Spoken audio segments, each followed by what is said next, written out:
માવઠા બાદ ઘાસચારાના ભાવ આસમાને પહોંચતા સુરેન્દ્રનગર સહિતના માલધારીઓની ચિંતામાં વધારો થયો છે। માવઠાના કારણે ઘાસચારો કાળો પડી ગયો છે, તેમ છતાં ભાવ આસમાને છે। સામાન્ય રીતે અત્યારે આ સિઝનમાં સૂકા ઘાસચારાના ભાવ 130 રૂપિયા હોય તેની જગ્યાએ ડબલ ભાવ લે છે। ત્યારે માલધારીઓ પોતાના પશુઓને વઢવાણ પાંજરાપોળમાં મૂકવા મજબૂર બન્યા છે। વઢવાણ પાંજરાપોળમાં પશુઓનો આંક 3500 નજીક પહોંચી ગયો છે। સરકારે માવઠાને લઈને ખેડૂતો માટે રાહત પેકેજ જાહેર કર્યું છે, પરંતુ માલધારીઓને તો મુશ્કેલી જ પડી રહી છે। ત્યારે સરકાર તેમને પણ આર્થિક મદદ કરે તેવી માંગ ઉઠી છે।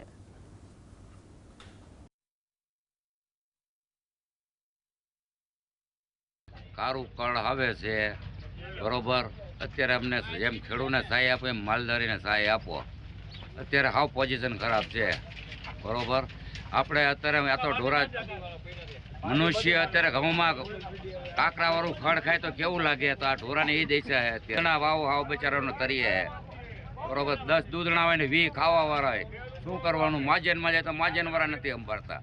આવી પરિસ્થિતિ થઈ ગઈ ભરવા। માલધારીને શું સમજવું? ખેડૂતને સહાય આપો, માલધારીને કઈ સહાય દેવાની નહીં, ખાલી માલધારીઓ હેરાન જ કરવાના। લીલાના ભાવ 70 રૂપિયા, એને 140 રૂપિયા લીલાના ભાવ। આ ફૂલના હિસાબે વાહન ફરી ફરીને 10 રૂપિયા એના વધારે લે કે ભાઈ રસ્તો ખરાબ એમ ફરીને 10 રૂપિયા એના વધારે લે, તો માલધારીને શું સમજવું? ખેડૂતને સહાય આપો, માલધારીને કંઈક સહાય આપો, નકર માલધાર માલ નહીં રહે।